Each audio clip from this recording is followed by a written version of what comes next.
Hello, hello, and welcome back to Cast Iron Conversations, the podcast where we discuss cooking, culinary, and all things related. Before we get started with today's amazing guest, just wanted to go over some house rules first. As always, support will only keep this platform growing, so if you don't mind, please go ahead and subscribe to this podcast. Now, if you haven't seen the first season of Cast Iron Conversations, it is available today on Apple, Spotify, Amazon, YouTube, and wherever podcasts are broadcast. Remember, check out season one. We have some great guests available, and we also have season two available now on all streaming platforms. Now, with that being said, let's get started with today's guest. My guest is the caterer, chef, small business owner. She does it all, and she does it with a ton of love. In her own words, a dash of Southern sass. She's been featured on what hasn't she been featured on? Good Morning America, BuzzFeed, News 12. Even had her product shared with the great Tabitha Brown. Cast Iron family, it gives me great pleasure to introduce one of my favorite people out there and longtime Oh, supporters and mutuals, Chef Tori. Welcome to the hi. podcast. Thank you. Hello, everybody that's listening. I had to do you justice. I've been one of your favorites and supporters for since the beginning that you started the fish fry, and I've been using it ever since. And I've just to see you go from, just putting your product out there on social media to just blowing up and just being where you are now. It's really just a testament to your hard work and dedication. So I just want to say how proud I am of you, and I'm happy for your success. Thank you. Thank you. And likewise too, I've seen your growth as an influencer and chef. And so it's amazing to see you growing as well. Every day I'm like, ooh, he better give me a plate. He better send one. Especially the fried wings you did with the yam sauce Ooh. and the marshmallow glaze. Oh my gosh. I was like, I have to try that. I got to speak on that briefly. So there were a couple of chefs that I actually saw who did the game recipe first. I believe Yep. one of them was Kimmy, and I was like, Mm-hmm. "You did it. You did a great job with those wings." But I was like, one of the things that about me that makes me stand out is I'll do something that's maybe trending, but I gotta one up the game. So I was Elevated, yeah. like, everybody loves yams and marshmallows. How about incorporating that in a wing? And when Yeah. I know my wife when she tried it out the first time, she was like, "This is the blackest thing you probably ever made." But as soon as she took that bite, she was like, okay, you wanted Yeah. something. Especially if you're more, I love like things that are like more on the sweet side. So Mhm. yeah, I'll be tearing the wings up. So Well, I have the pleasure for the past 4 years of knowing you, but for those of us who may not be familiar with your platform, tell us a little bit about yourself, how you Mhm. became a chef, and how you became a small business owner. So I am Chef Tori Brown of Breakfast Bell. I started out serving in a restaurant. I should say co-sharing a space in a restaurant. I quit my day job. I'm like, oh, I could cook. My grandmother, she raised me to cook well. My mama did too. So I co-shared a space and cooked for 2 years out of a kitchen, serving daily my dishes, breakfast and lunch. Then I figured out, okay, I don't want to own a full-scale restaurant. It's just way too much work. Hmm. So I'm glad I was able to get that experience to know that I didn't want to open my own brick and mortar. So then I segue into doing catering because that has still allowed me to keep my full-time job as well as build up my clientele with the catering. Then once that started taking off, I was like, okay, I've always wanted to share my hot sauce and the fish fry from my fish and grits with my customers. My customers would always ask me, like, hey, you don't serve fish and grits anymore. Like, can we get at least the seasoning? Hmm. So that my mentor, she encouraged me to go ahead and package that up, that as well as my hot sauce. So that's just a quick story. As for being a trained chef, I am not. I tell people all the time, and especially that's why I spell chef with an S to represent women in the food industry. So I'm not professionally trained, but I am trained in my grandmother's kitchen, and I was raised with love and that southern sass in the kitchen. So that's all the training I need. I totally agree with you, and I've Yeah. definitely stood on business when it came to that. I respect Yes. anybody who's come out the restaurant industry, who's going to culinary school, Yep. but there are a lot of great chefs out there who didn't work in restaurants or had the formal training. A lot of us, we observed our grandmothers and our elders cooking in the kitchen and Yep. just learning how to season food and how to make food with love. And sometimes that's really all you need. That's really all you need. I mean, as well as, do your due diligence, get your certifications, your permits, Hmm. whatever that you need. Make sure that you're keeping up on your food safety training and all of that. Like, and you can learn as you go. Like, everybody's a learner, and there's more than one way to get to a destination. So, if you're a formal chef, internet chef, home cook, whatever, you're doing it. Absolutely, I totally agree with that. Yes. Now you mentioned, you learned from your grandmother and your family on how to cook. Hmm. Aside from family, are there any other factors that inspire your cooking? Outside of my family, there is this one lady, and I love to give people their flowers. In Connecticut. She owns a breakfast and brunch spot called Bella's in New Haven, Connecticut, and I've always loved going to that spot and visiting when I was in college. So, the owner Rose, she truly influenced me as well. My mom's travel around the world. She would bring back all types of like nuts and spices and seasonings, and then come home and like cook these different cultural like authentic dishes and stuff when she would come home. So that also influenced me as well. And at the end of the day, mama love to eat. So I love to eat. So that definitely influences it as well. What would you say?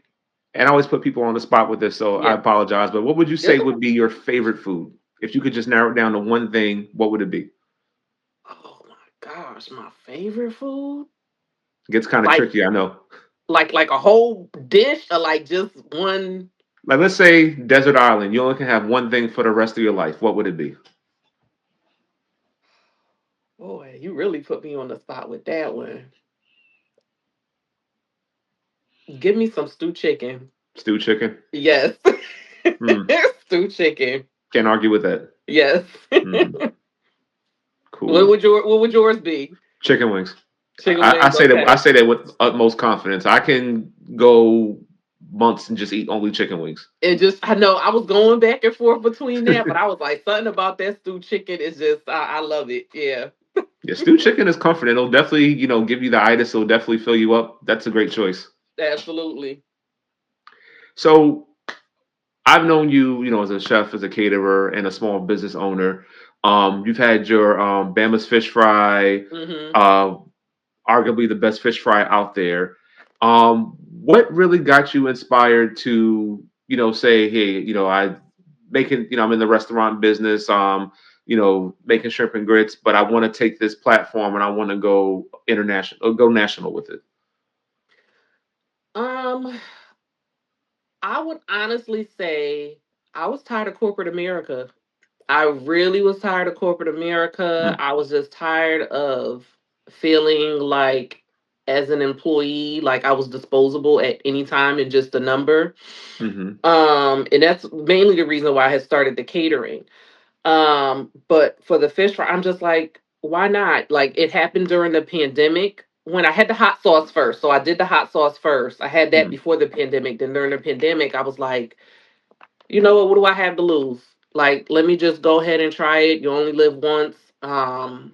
So that was my motivation behind it. I'm like, what's the worst that can happen? It can fail and not get out there. And so I did put my feelers out there. I started sharing my product with influencers around COVID. That's the time when everybody was home and everybody was home cooking and building up their following and stuff. And so I would just send out my product and ask people to share it.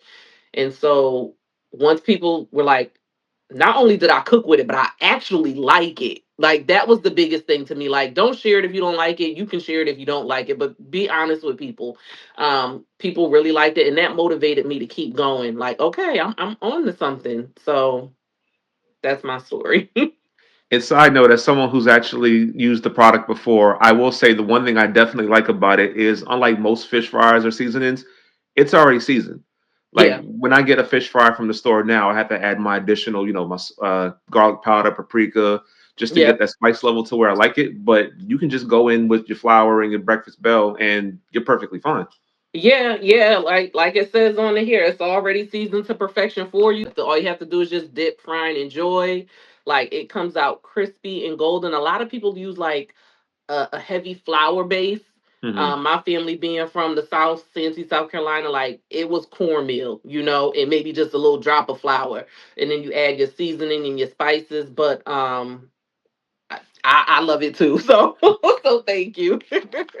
No problem. Yeah, Now, as a small business owner, you did mention that you start, during COVID, which a lot yeah. of us as influencers and chefs and business owners got as well. And obviously, there were some challenges that were faced, with growing your platforms or even growing your business. What would you say would be some of those challenges that you faced, and how did you overcome them? Um. Oh my gosh, there's so many challenges along the way with being an entrepreneur. Like you're just really everybody has this idea that entrepreneurship is getting an LLC or an S corp, C corp, whatever, getting a cute logo in a website, and that's just it. There's so many challenges and pitfalls that you'll face, but if you can get through those and get back up, like you'll just realize like okay, I can go on to the next challenge and keep going. But the biggest for me has been social media. Has been the challenge for me, and I've been doing it on my own, the social media aspect, ever since I started. It's a lot keeping up with the different trends. It's a lot keeping up with what's cool and what's not. It's a lot just even editing the videos. A lot of people don't know behind the scenes. It's a lot of mess. Hmm. It's a lot of mess just to get that 15 to 60-second reel. So that has been the biggest challenge, as well as also tapping into the business side. I think as a chef, as a creator, we're creatives at the end of the day. We just like to create and put our stuff out there and share it with the world.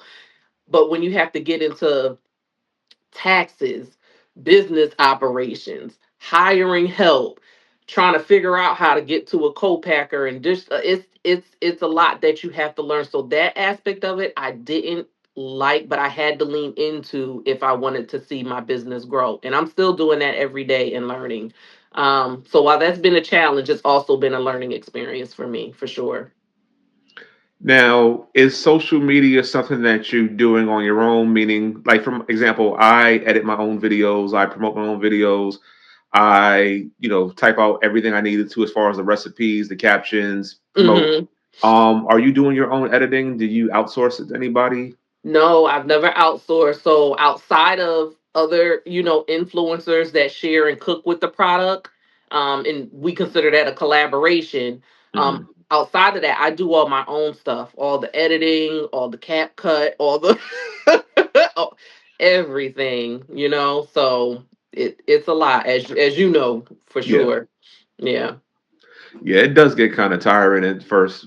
And you get used to it, because for me, I would love to outsource, my content to someone to do it if I could afford it. But Yeah.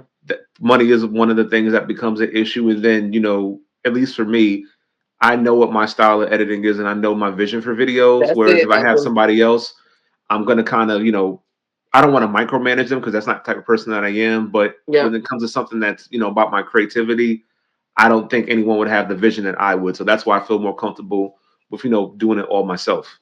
Absolutely. That's how I feel too. I tried like an intern before, and it's one thing if you're just posting like 30% sale, like a flyer or something. They can handle that. I have done that. But as for the actual videos, and like you said, you know your style, you know the angles you want to capture, you know what you want to zoom in and zoom out. So yeah, yeah. Like you, I'm still doing it on my own. Now, are there any chefs that you would say stand out to you as far as people that you admire for their work? As for formally trained chefs, I would say Chef Rowe, who is like the Mm, first African American professor at the Culinary Institute. Don't give me the name, it's in New York. mhm. She's making a lot of big headlines. Chef Day. Um, who else? Oh gosh, I can't think off the top of my head. Oh, you put me on the spot. I'll mess up names in a minute. Let's go to unformal. Obviously, you, um, like Kimmy is a big one. We all love Kimmy. Kimmy's She's the a best. big one. Um, the nurse. Oh gosh, you put me on the spot. The nurse that can cook. Oh yeah, Chef Joya, the vegan one. There's like Duran and Chef Quiche, Carlina spilling the sweet tea, Mike another Chef one of my Mike. favorites. Yeah, all of them. Like absolutely dope, absolutely amazing, and it has just been amazing to see everybody's growth. Like y'all are doing it for real. And there's a whole list that I like follow and really enjoy their content. But I top of my head, sorry. No, you're perfectly fine. I do Yeah. appreciate those kind words. And the reason why I brought that up is because it kind of segues to my next question. Now, growing up, I watched all the cooking shows on Food Network. I watched Emerald. I grew up watching Barefoot Contessa, Yep. Rachel Ray, See, there and you go. You naming people. I'm just like, dang, why did they say that? and it just go from that to watching, everyday home cooks find their passion and kind of take over the cooking scene. Did you ever think it would ever come to this level where, you would see ordinary people like us, just being able to show our passions in everybody's lives? You know what? I always felt like there should have been more, especially more of us, especially black people on the Hmm. screen, because we throw down. If you think about it, we are the founder and roots of a lot of food that is considered an American staple. Um, so I did feel like that sense of like, oh, because I used to love watching the Rachel Rays and the Martha Stewarts and like you said, Barefoot. I wanted to see more of us.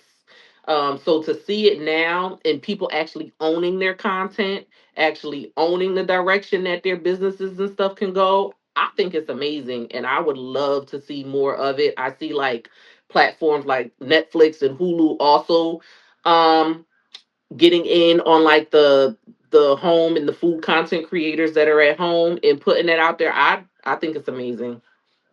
It's a beautiful thing, and it just goes to show just how much the food industry has changed, but Yeah. also that you mentioned, how it needs to change more. Because I definitely do agree. I feel like when I was younger and saw all these people, it was maybe you would see a handful of black people on the cooking Mhm. shows or the platforms. So when you saw somebody that was, that looked just like us, instantly Yep. you gravitated towards them. And now I can look at Netflix and Hulu. I can look at some of these cooking shows, Yep. and a lot of our influence is showing in the recipes. It's showing in the type of content. It's no longer, just the cut and dry. Hey, we're cooking this way. We're bringing our soul. We're bringing our flavor. We're bringing more personality to cooking, and I think that's something that this platform definitely needed as well.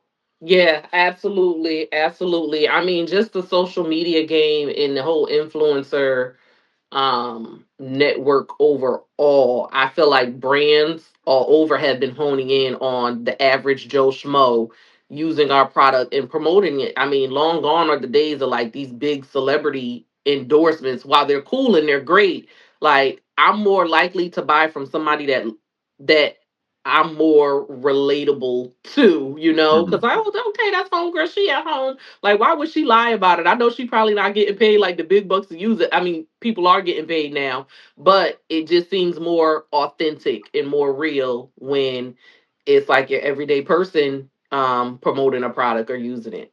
Yeah, absolutely. I Yeah. totally agree with it. Now, you've had plenty of features, like I mentioned earlier before we started. Good Morning America, BuzzFeed, Hmm. Tabitha Brown. Now, I know I put you on the spot with the food, but I got to know which one of those was your favorite collaboration? My favorite collaboration had to be, I can't even consider Tabitha Brown a collaboration because that was more of a surprise. Um, I just sent my product to her PO box all willy nilly, just hoping that she would that she would get it and try it, and she did. Um, I would say mine would have had to been Good Morning America. Mm. because that was an episode of Giving Back on Thanksgiving. It was to honor a fire department in Connecticut, in Stamford, Connecticut.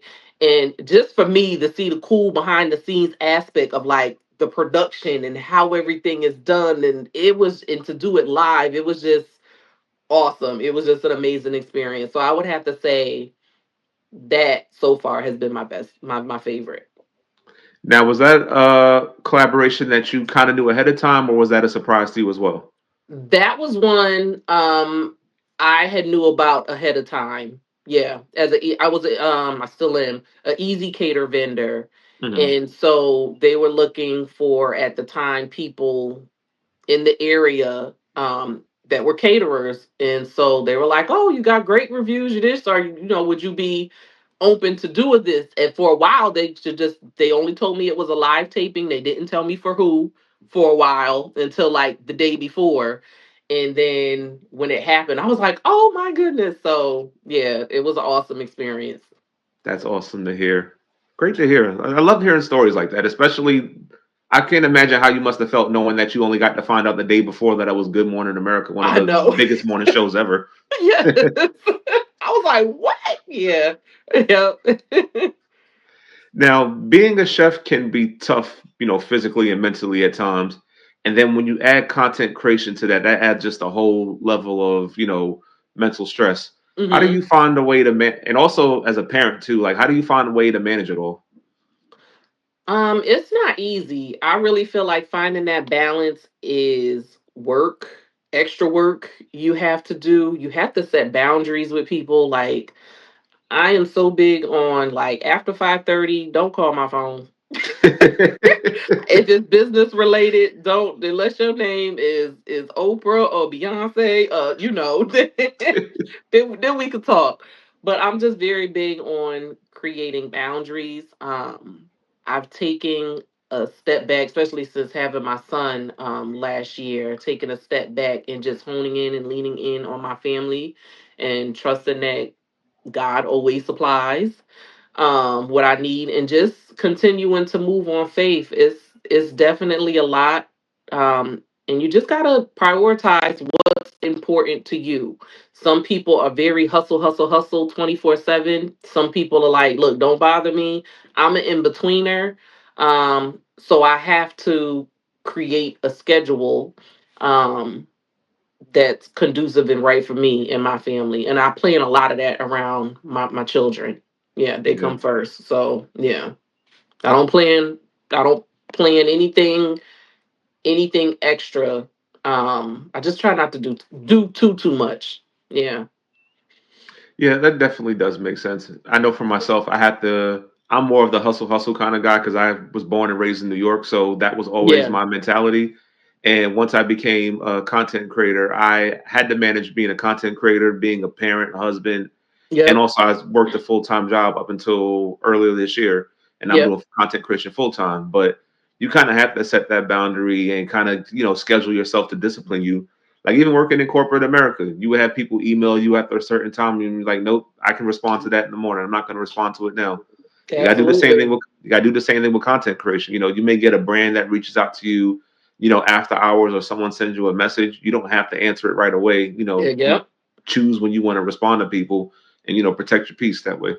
Yeah, absolutely. And I feel like I was just telling somebody the other day, I was like, these phones just make it so people just so easily accessible to us all the time, whether it's Instagram or TikTok or text message or your emails, and we don't have to respond. Like you said, you can take 24 hours or 48 hours to respond. You don't have to do it right away. Why are you interrupting your sleep or a TV show with your family? Now, if it's something major that's worth it, then maybe. But even that can wait. You know. Yeah, people feel so, and I'm glad you brought that up about everybody having access to reaching out because people feel really entitled these days to get your attention and peace. Like I know I have mutuals and friends who have bigger platforms than I do, and they have platforms in the millions, and sometimes it may take them a few days or even longer to respond back to me because they get so many messages Yeah. that it almost becomes impossible to respond to everybody. And while I don't have that big of a platform as they do, I still have it where people will message me and they'll ask a question, and for whatever reason, Instagram kind of like drops that question down for a new question that someone else asked me. So then they'll Mm, respond out to me and say, hey, haven't heard from you in a while. And I'll see a message they sent me from like 2 weeks ago. And, I'll apologize, like, hey, I didn't see your message. It just got it yep. just now. But then they feel upset that, you don't give them that attention. People. Oh, I hate this new world that we live in sometimes, Hmm. and people have to understand that you don't owe you don't owe them anything, Pat. You don't owe them anything. While you can go out of your way and get to people, people have to understand that we're all human. We have lives. As a business owner, it is our duty to get back to people. Hmm. Um, but again, maybe do like an instant DM where you know how you get like the instant auto messages. I know that has helped me a lot. Like I Hmm. let people know, hey, we may be packing up or doing some orders. Please allow us 3 business days to respond. I think that's doable, especially for the entrepreneur that is working full time, that is doing full content creation full time. It just allows you that buffer to respond to people. And I think people should also give business owners that grace as well, from messaging to shipping. Like I'm not Amazon. I wish I Yeah. could be, but I'm not. We'll speak it to existence one day. Yeah. Yeah. So people just have to realize that, you're human too. Yeah, and it takes a little bit of time. Yeah. Now I know where the word comes from because I'm actually from the area Yep. now. But for those of us who may not know, where does the word Bama come from? So people think the word Bama comes from Alabama.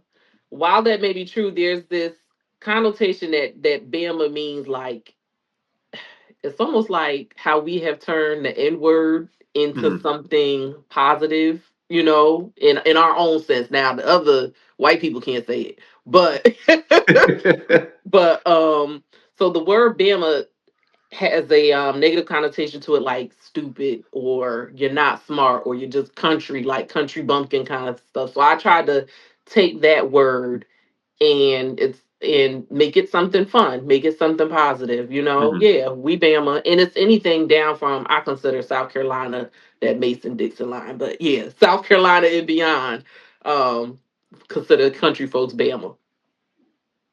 Yeah, it's interesting. I honestly didn't know that it was actually a country expression because I know Hmm. it actually has a different meaning in the DMV area. Oh, And really? hmm Well, what does it we mean? it just means someone who doesn't know how to dress or act. So I was like, when I first heard it, I knew it. I didn't think that had anything to do with the product. I thought it had something to do with country or southern, because I Yep. do know that it has roots in Alabama. But Yep. it is also interesting to know that people in the DMV do use it, but they use it in that sense of slang. Yeah. Yeah. So even saying that you can't dress or something like that, I've heard that. Oh, you look Bama, like like Yeah, it's meant to be a diss or like negative, but yeah. yep. Now, try to see how I could phrase this question. Now, as a chef who was inspired by a lot of Southern cooking, do you feel that, because I kind of feel this way about myself sometimes, do you feel Yep. that being so, empowered and raised by Southern food, that it kind of puts a limit to you as a black chef?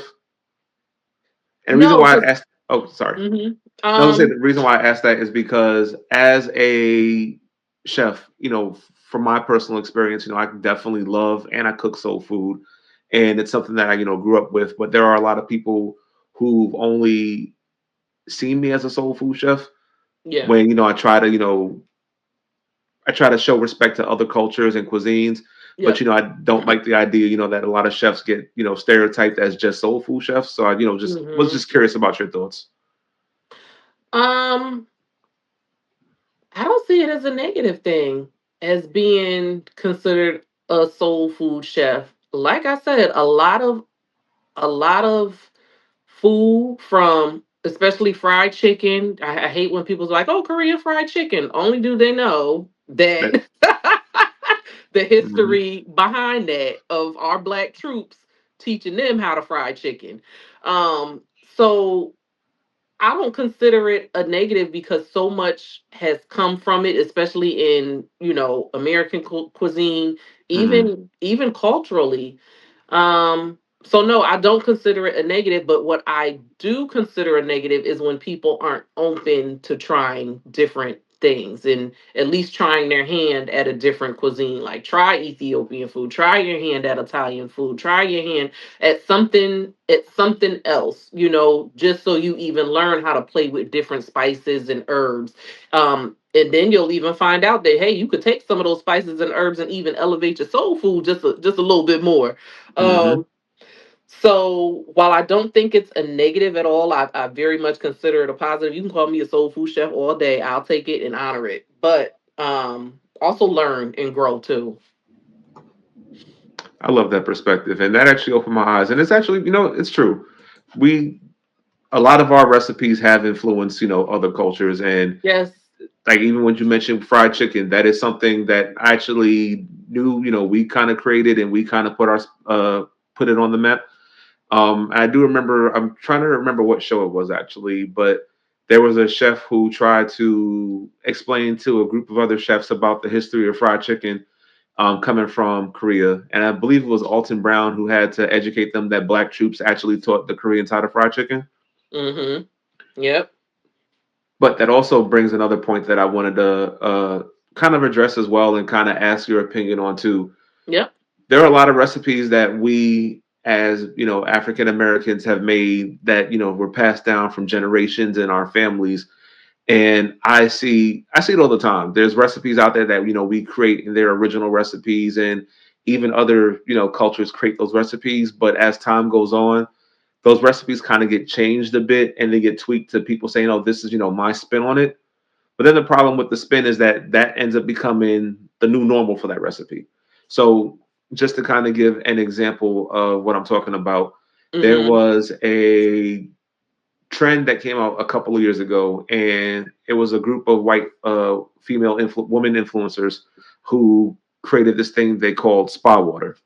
And it was just really aqua fresca, but they tried to rename the recipe, and people were just calling it spa water from that point on. But I also feel like that's starting to happen with a lot of our recipes too, where people are taking the original spin on the recipe and kind of changing that name. So my question to you, from I know it was a long-winded thought, but my Yeah. question to you would be: do you think that there's room for recipes to have like twists and spins? And if so, how much of the original recipe do you think that recipe should show respect to? Boy. Now there are like, okay, so for instance, everybody knows this example. You go to a grocery store, you see like 15 brands of bread. They Hmm. all probably have the base ingredients of the flour or whatever, but everybody has like their tweak of measurements. Even though it's the same ingredients, the measurements are different, and it makes certain breads taste different. But it's still the same base recipe at the end of the day to a degree. Um, if you're talking about like, okay, somebody shares their like recipe, right? Hmm. And then somebody takes it and puts a twist on it and calls it their own, and then doesn't credit the originator. I personally don't like that. You know what I'm saying? I feel like food wise, there hasn't been anything new under the sun that has been done that's been like just so like, oh my god, like this is amazing, that I could think of off the top of my head. I feel like everything has been done to a degree. But if you're gonna use somebody's recipe, and if you're gonna take it, if you got that, I'm all about giving flowers where it's due. Um, Credit that person, tag them, mention where you got it from. Like I could honestly see if some people forget, or if some people really in their head think they may have come up with it. Maybe two people had the same idea. Just like trademarking, I thought I had the best idea for the trademark on my hot sauce, getting ready to call it Bama hot sauce. Come to find out, oh, there's somebody else that had the trademark already, so now I can't, and that's why I had to rename my hot sauce Breakfast Bell. So it's just a matter of, um it can be done. Just give the original person, the credit. Well said. If that's what you meant. No, Did I I did. answer that? You Okay. did. Thank you very much. Now, as a black owned business owner and a woman business owner, um, and I've actually seen people give you your flowers on your post and give you shout outs. How does it feel knowing that you inspire so many women out there to kind of chase their dreams and become business owners as well? um, how does it feel? I don't know. I'm the type of person, like, I just like to share my knowledge and things that I've learned. Um, while it is while it is a positive for me, and I'm grateful that I have inspired people, I'm I think while I'm inspiring people, I'm inspiring myself. Like, sometimes when I be having these motivational memes and stuff like that, I be talking to myself. Mm. You got to do that you sometimes. know, because behind the scenes, there's a lot that goes on. There's a lot of things that are challenging, and I'm a girl's girl. I'm even not even a girl's girl. I'm just a entrepreneur girl. So if you could tell me you want to quit your job and go ahead and do something, I'm gonna say have a plan, because I've been there, done that. But I'm gonna root you on to just go ahead and do it. But for my women in the food industry, make your mark. Just make your mark, and just do it. Yeah, that's my bit of positivity, because, like I said, I'm still motivating myself, actually. And aside from, the motivational words of affirmation, are there any other ways that you, or anything, is there anything else that you do to, keep yourself staying encouraged and keep yourself focused? Because I know, everybody gets to a point where, we think that we've made it. Like, for example, me, I'm done pretty well with content creation. I'm about to launch my website Awesome. for my recipes. A couple of weeks. Can't wait for the launch. I've had the honor and the pleasure of auditioning and being one of the final participants in MasterChef. But Yes. there are times where even I feel like, how can I keep going? And I, have to pray. I have, have conversations with my wife. I have to, sometimes just find it within to keep myself motivated. Yeah. Um, and how do you feel, you keep yourself motivated after all this time to just keep going out there, to keep pushing your product out there, regardless of whether you make a sale or not? Like, what keeps you going? It's this burning sensation inside of me. I feel like when you know it's your purpose, when you know it's your calling, I can't describe the feeling, but it's like, if you go a month and you if you go a month and that feeling and that urge is still there, that's something that's in you, and you're always going to want to do it. And I feel like if it's something that's in you, it won't miss you. You know what I'm saying? Hmm. So while I think in our heads, we may not be doing enough, or, oh, because I didn't get 100 sales this week or something, it's human nature to feel a little discouraged, like, hey, what's going on? But the fight is to just continue being consistent. And even in being consistent, sometimes that could get draining. Your bandwidth is but so much, and then you experience burnout. Hmm. After I had my son and I experienced that traumatic birthing experience and almost lost my life, I really had to take a step back from everything, because it was just a lot, a lot. And it was really hard feeling like my business, like I was just seeing the decline, because I'm the face, I'm the person behind it, I'm the one that's doing everything. So I had to get into a headspace of feeling like, okay, what can I do to focus on my family, focus on my son, focus on my healing physically and mentally from the birth situation, and then also not letting my business go under or get to a red zone. And I said, you know what? I'm just going to repurpose a lot of these videos, old videos. There's a lot of people that weren't with me in 2019 to now. So like let me reintroduce these videos. There's little things that you can do to somewhat stay visible and stay in rotation. And then I had to prioritize my rest. I'll be honest. I just had a talk with God and I said, God, I said, if I take this seat back and let your will be thy way, I know that everything will be fine. I'm gonna just take a seat back and focus on what's important to me. And a year later, I'm now seeing the pickup of things, again, in a way. So just trust in yourself. Just trust in yourself, Pat. If it's in you, keep going for sure. Wise words, and thank you for those words as well. And you are absolutely correct. I definitely know, for one, that if you are a believer in God and you have faith, whether you take a break, whether you don't take a break, He's always going to have your back, and He won't guide you in the wrong direction. So Yeah. anybody who's listening, just keep that in mind, that He always has a plan for you. It may not come today, it may not come tomorrow, but it's going to come whenever the time comes. It does. And And in the meantime, do the work. yeah, that's what people keep forget too. You keep got to do the work also. gotta do the work. Yeah. Yep. And Yep. make sure you prioritize your rest. I feel like Yes. so many of us, because I was guilty of it myself. When I first started being a content creator, I would literally, I'd be in that kitchen every single day, cooking like first thing in the morning. And while I'm cooking, I'm editing the video, and I would get the videos out the same day. And it was just, with the intention of trying to make sure that I had something out every day. So even on weekends. Yeah. And I burnt myself out. It got to the point where I was like, I didn't want to do this anymore. I was tired, and I had to sit myself down. I had to come up with the schedule. I had to be more strategic about content creation and putting Mm-hmm. recipes out. And I had to realize that people still want to see you put content out. You may not be able to put it out every day, but as long as you put out something with quality, they're going to Yes. support you. And from there, I was able to find a healthy balance of getting good quality content out and prioritizing my mental health. Yeah, absolutely. It's funny because I read something the other day where they're saying before it was like post 12 times a week or this or 3 times a day. Now I'm seeing that they only want you to post like 1 or 2 times a week. I'm like, you Hmm. can't win for losing. It's like you're never going to make anybody happy. Exactly.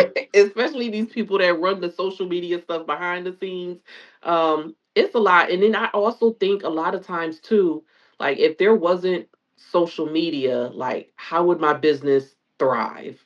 Mm. Like how would I still keep in contact with my customers? So those are also like operations and systems and stuff I put in place too, um because you never know what could happen. You see what's about to happen with, I don't know if TikTok is actually going to get shut down after the new year, but that's a lot of revenue stream for a lot of people, Mhm. and it's just like what happens when that stuff is gone, and then all this government monitoring over stuff. I don't know. I just pray everybody, we all have a plan B. And that's the important, another great tip also. And that's another thing that's important, especially if you're a content creator or a small business owner. Never rely on one source of income, never rely on one streaming platform. Yep. And you always want to have a plan B and a C. Yeah. Because, like you said, TikTok, this isn't the first time that TikTok has been threatened to be shut down. It's been threatened to shut down for like the past couple of years. Yep. In January, may actually see it be shut down. And who knows what's going to happen there? Will people migrate over to other streaming social media platforms? Will another social media platform kind of grow from there? Yeah. And you got to kind of pivot your business. Like for someone who's a caterer and chef, while social media may be impacted by it, you still have email marketing, you still have Hmm. word of mouth. People like us can go to grocery stores and kind of like talk to the owners there and kind of set Yep. up tables and whatnot.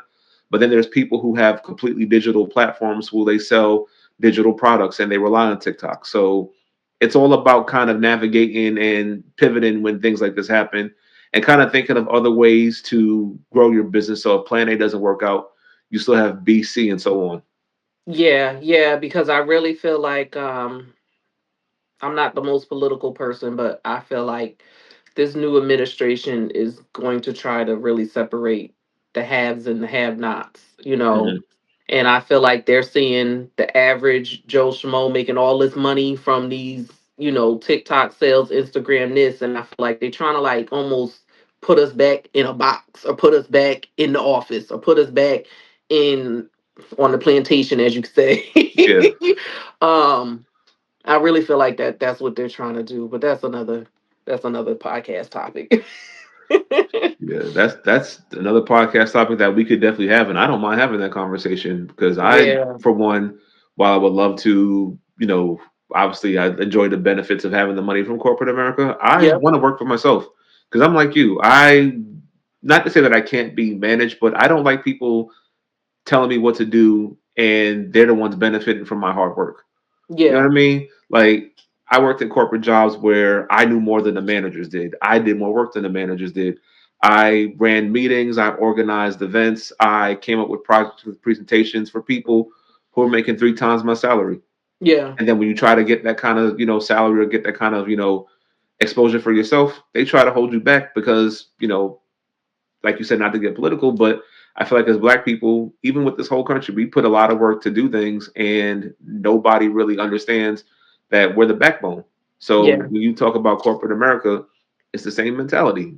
It's fine to use us for our hard work and our creativity and to bring liveliness to the office, but then when you start talking about, hey, let me get my fair share of the compensation, all of a sudden, the conversation changes.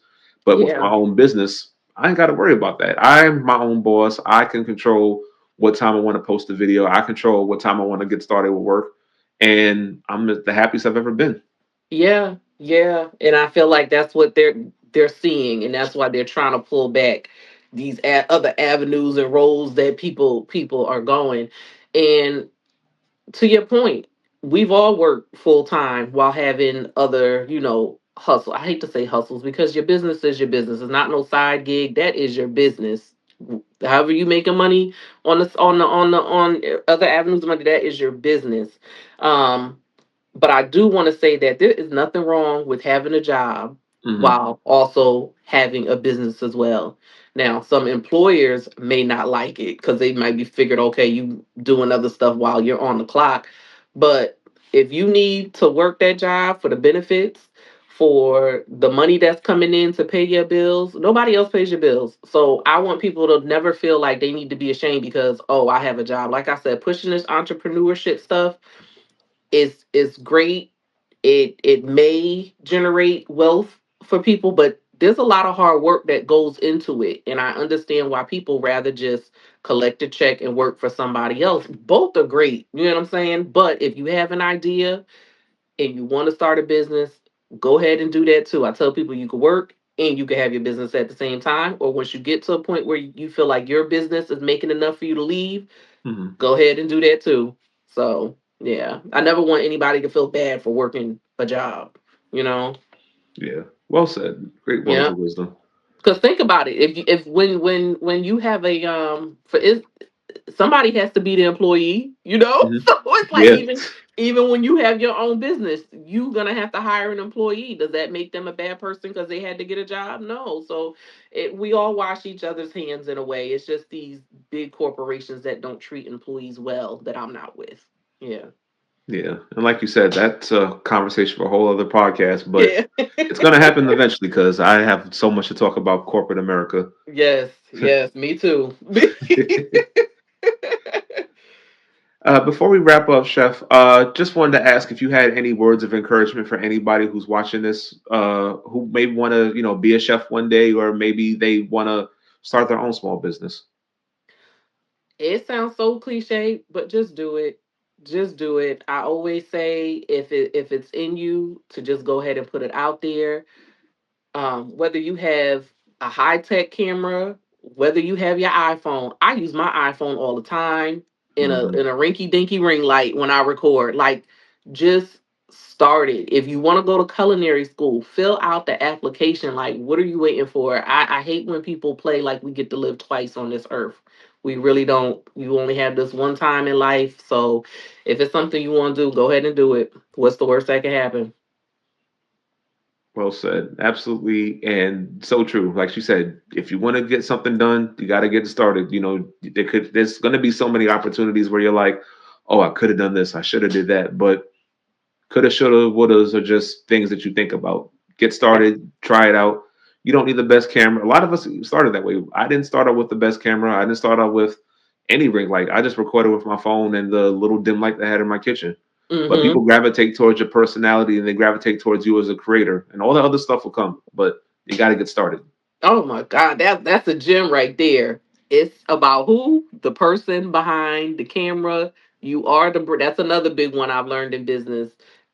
While the product is great or the videos may be great, they're buying into you as the person. So yeah, that be you, authentically you, all the time. 100%. Yep, Yep. 100%. Well, folks, that about does it for this episode of the podcast. I'm honored, and I want to thank Chef Tori again for joining us today. Thank you for Um, having me. Absolutely. It's always a pleasure to speak with you. It's always a pleasure to hear from you. And I have to tell this to other people on the podcast because some of them may be new to the platform. But when you come on the podcast, you're like family to me, but you've been Oh, family to me from the beginning. So day you always one, know. day ones. They, so as always, if you want to come back to the podcast, we're definitely going to have you back. Just Yes. let me know. We'll have another episode because we have lots to talk about. There's so much that we can discuss, but you know, we only have but so many time in a day, so much time in a day, and I'm pretty sure that you have things that you have to get going. But again, Yep. we have so much that we can talk about, and so much that we will talk about. So Absolutely. look out for her in a future episode, my friends. Please, please, please, please go ahead and check out her platform and her pages. Make sure you check out breakfastbell.com. All links to her social media pages and her website will be placed in the description of this episode. And with that being said, as I've always said from the beginning of this podcast, this is for you lovely people out there. And without your support, people like us wouldn't have these platforms to share our passions with. So as long as you're willing to pull up a seat, I'll always have room for you at the chef's table. On behalf of the Cast Iron Conversations family, I'm Chef Pat Lee saying much love. And until the next time we feast, peace. See you later.